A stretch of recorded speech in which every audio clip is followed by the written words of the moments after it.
Hello vinyl community, this is Matt. So I'm on my way right now to, well, hopefully one, but it could be several thrift stores. We'll just have to wait and see. I'm having a lot of problems with my tape deck. For those of you who followed the whole saga, the trilogy, the Tuna trilogy, you'll know that I haven't had the best of luck recently with eBay electronic purchases. And the tape deck, it's just not, it's not right. There are times when it's flaky recording, there are times when it's flaky playing. I've tried cleaning the play erase head and the record head with isopropyl alcohol. In fact, I've done that twice. I've tried using just like a regular tape cleaner on it, you know, the cassette tape cleaners. I also bought a cassette cleaner and magnetizer or demagnetizer all in one. It's only really going to be, it's not powered, so it's only really going to be strong enough to just about demagnetize probably the play and record heads and nothing much else. But I thought, well, what the heck, you know. So I bought that on eBay. It was new old stock. I tried running that through, and I thought that was going to work because it seemed to improve a little bit after that. But then I tried it last night, I think it was, and it's still super flaky. Like, I had a practically new TDK cassette, and it recorded okay on one side. The other side, it's just all over the place. Like, it's all muffled. I tried recording from both record and tuner onto it. Same thing. And when I say muffled, it's not even just muffled. It's like breaking up. Like, you'll get bits of sound, and then it breaks up, a bit more sound. And I don't know what the issue is. It could be the alignment of the tape head. I know you can adjust that, but I'm not really inclined to do that, given that it seemed to be okay when I did side A of the cassette. So thinking, well, obviously the problem might be the cassette, right? Why would it be the tape deck? Well, I tried another tape, same thing, still real flaky. Like, the other tape was a bit better. It wasn't breaking up as much, but it was still kind of, it was wobbly, you know, like it would play okay for a second, and then it would go muffled for a couple of seconds, play okay for a couple of seconds. It's just in and out, and it's not good. And I found similar issues with pre-recorded cassettes. When I first got the Pioneer tape deck, there were 3 or 4 cassettes that I ended up donating, thinking that, well, the cassettes are just old, they must have some kind of an issue, that, you know, they're just worn. But now I'm thinking that maybe the cassettes were okay, and it's actually the tape deck. Because, yeah, it wouldn't play a few pre-recorded cassettes. I mean, it was all muffled, and it just wasn't clear at all. So I donated those, and again, it seems okay with other pre-recorded cassettes. So that makes me think that maybe it could be the record head that's the big issue. I just don't know. And again, I know I can adjust it, but I thought to myself, you know what, screw it. I'm going to go to the thrift store, because I would say that just about every other thrift store I go in has one or more tape decks for sale. And they're usually, I would say, in the $15 to $25 range. And I must have passed up a bunch of Pioneers in the past, and just, I didn't bother because they were black, and it's not going to match the rest of my setup. But it's got to the point where I've just kind of had enough, you know. If it works, then I'll live with it not matching everything. What are you going to do, you know? So I'm going to go right now and see what I can find. I've got my little testing kit with me, which really is just a set of earphones with the larger 3.5mm jack, which a lot of older tape decks will have. And I also brought a pre-recorded cassette with me, just so I can make sure it's at least playing okay, assuming I can plug it in. A lot of thrift stores do let you plug in the electronics to test them out. So I'm going to hit up a Savers. There's a Goodwill over here. There's a Salvation Army, although it's nearly 5 o'clock, and I suspect that might be closing at 5. But I'm pretty sure the Savers is open till like 9. I think the Goodwill's open till at least 7. And if I don't find anything at these two, there's a bunch of other Goodwills that I'll have to drive a little bit of a distance to get to, but there's quite a few of them clustered together, so I can hit up a few of them. And I will be very surprised if I don't find at least a couple of cassette decks. I've even thought about buying more than one, you know, just in case. Thinking, you know, if I find a couple that I'm not sure about, but they both seem to be working okay, maybe I would buy you know, both of them. And also, I'm now just going to be open to buying double cassettes. I wasn't before. I wanted single cassettes. I had heard that single cassette decks, oh, when I say they're better, they're more reliable, you know, there's less that can go wrong, there's fewer parts. But I think now I'm just going to have to be open to double cassettes, because it just got to the point where I'm so pissed off with the whole setup and having electronics issues from eBay purchases. And what's more annoying is that this deck was supposedly, the one that I have, the Pioneer, the CTF 555, it was supposedly serviced. At least that's what the seller claimed in his listing, I don't know. And it's too bad, because I love the look of it. I mean, what are you going to do? It's either this, or I try to maybe adjust the azimuth, the alignment of the record head, if indeed that is the problem. I mean, it could be an electronics issue, I don't know.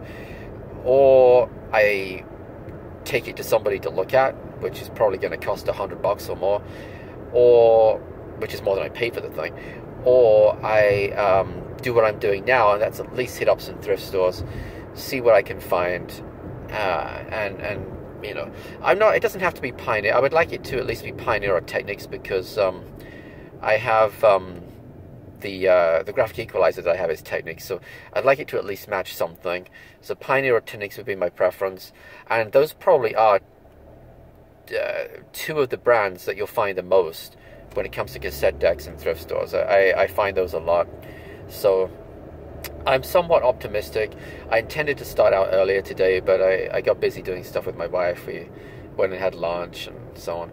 And to be fair, she was she very graciously did allow me to go to, I went to an antique store when I was out, hit up 2 other thrift stores, both of which were her suggestion. She was like, well, we're going to go past this thrift store on the way home, why don't you have a look there?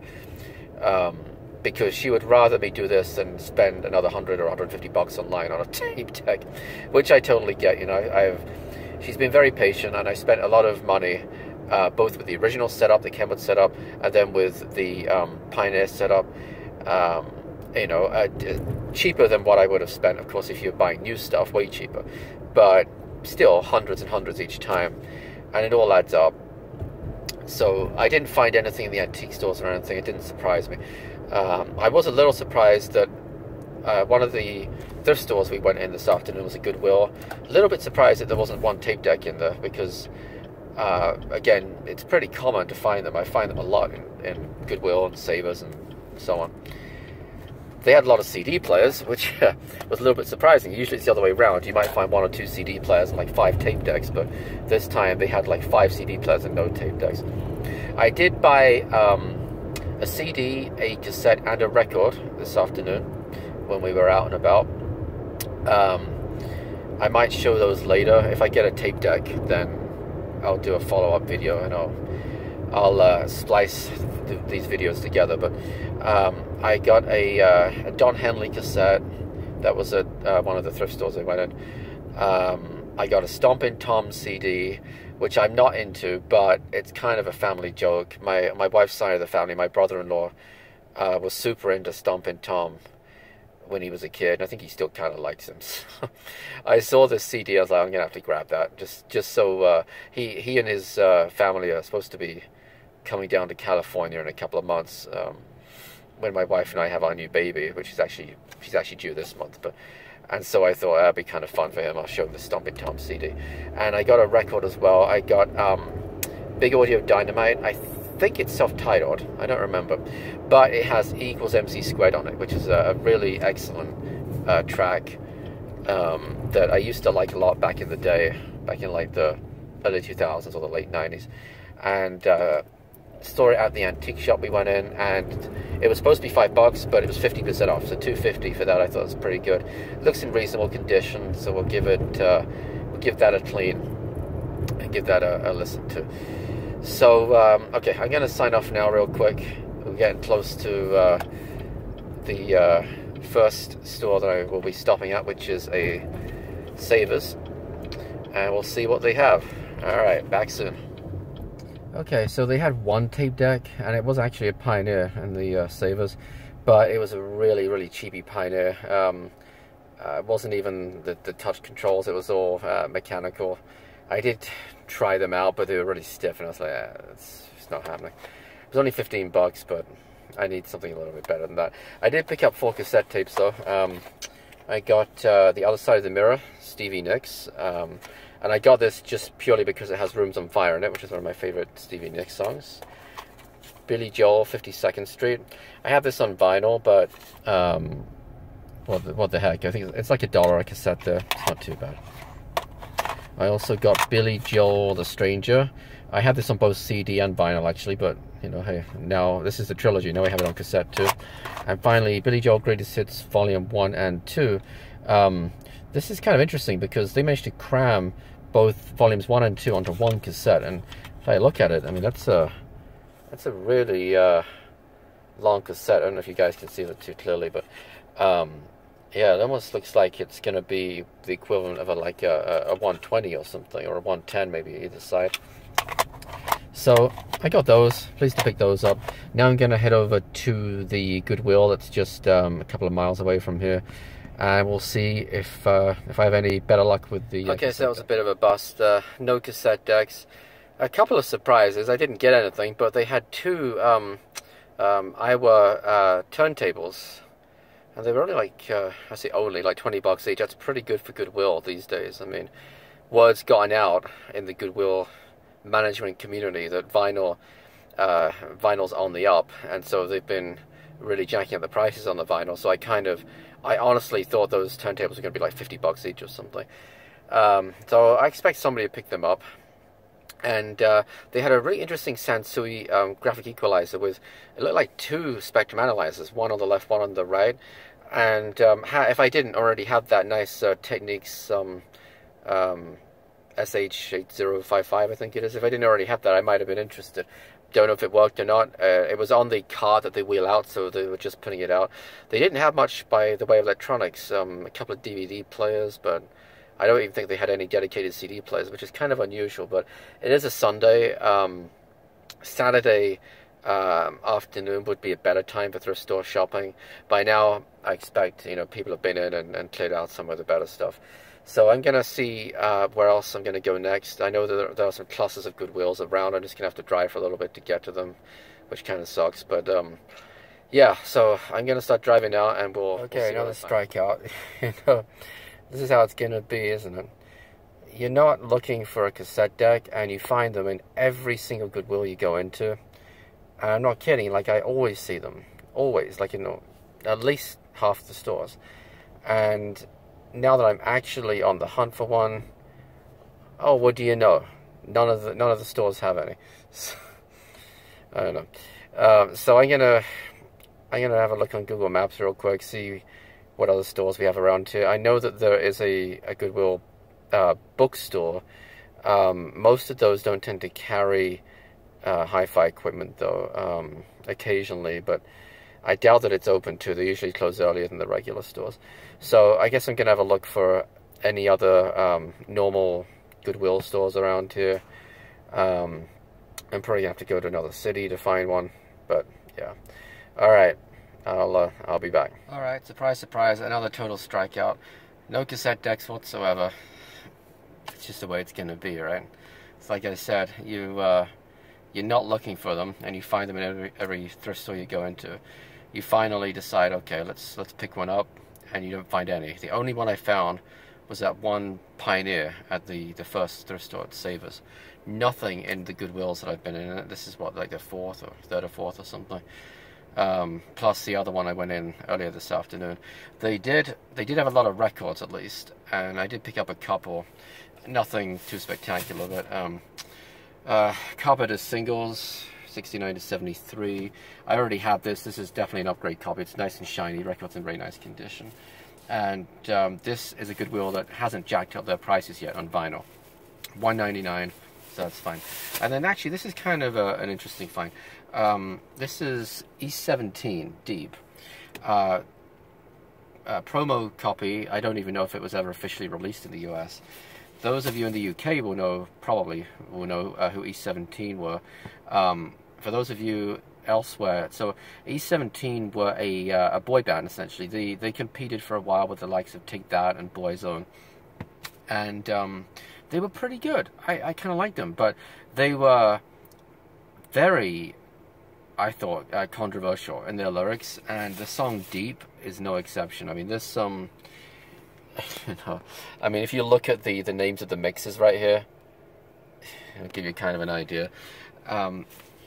There's no swearing in the lyrics, but it's very suggestive. That particular song has a lot of like heavy breathing in it and so on, but it actually has a really great chorus. And so I thought, you know, for $2, and for some reason there's 2 copies in there, and I think they're identical. I had a quick look, and it seems to be the same track listing for both. So I've got 2 of them. You know, they had some other stuff too. Another really surprising one. They had Spania's album. Spania, best known for her song "Call Me," which was a big hit in the UK in '87. The European hit too. It got to like number 3 in the charts, and I would have got that, except I already have the 12-inch version of "Call Me," and I thought, well, even for $2, what's the point? I mean, maybe the album will be good. I don't know, but yeah, so I didn't. A couple of others that looked somewhat interesting, but in the end, I thought I'm just going to get those 2. And I think I'm going to call it a night, to be honest. It's like 6:20 here in California, and what are you going to do with the cassette deck? I don't know. If any of you guys have any suggestions on how I can get that thing working better, again, it seems to be more the record head, but I'm not entirely convinced that there's not a slight issue with the playhead too. So yeah, maybe let me know if you can think of anything. I really would rather not have to adjust the alignment of it, but I guess I can try it. I mean, as a last resort.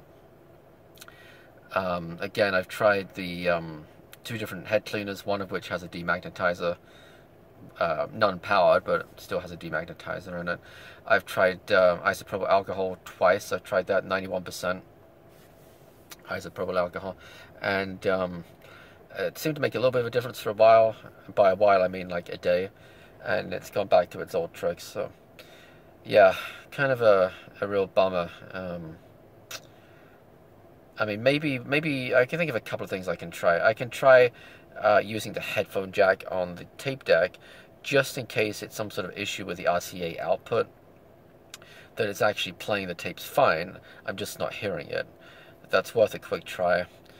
The other possibility is that there's an issue with the RCA in. I mean, that could be. It's a possibility. And I guess I should try to completely rule out a problem with the graphic equalizer too, because both my cassette deck and 8-track loop through the graphic equalizer. So, I mean, it sounds fine from what I can tell, but I guess I don't know for sure that the... well, you know what? No, I do know for sure, because I can set the source to the tape deck, so I can actually hear what the tape deck's hearing, and it sounds fine through that, so it's not the issue. But yeah, I guess maybe I'll have a look as well at another Goodwill or 2. There's one near work, the one that jacked up the prices on the vinyl. But since I'm not going there for vinyl, maybe I'll take a quick look there. And there's another thrift store near that one, so maybe I'll take a look tomorrow lunchtime. That doesn't work. There are a couple I can stop at on the way home. Yeah, I don't know. I'm failing that, I guess, is eBay, but I don't really want to go the eBay route again. I just keep getting burnt by it, and you know, I could get burnt by buying something at a thrift store, but at least I'm only being burnt for like, you know, 15 or 20 bucks or something, and not for like 100 bucks. Yeah. So that's it, guys. I'm gonna head home now. I've got like a 20-30 minute drive home, and thanks for watching as always, and until next time, bye bye.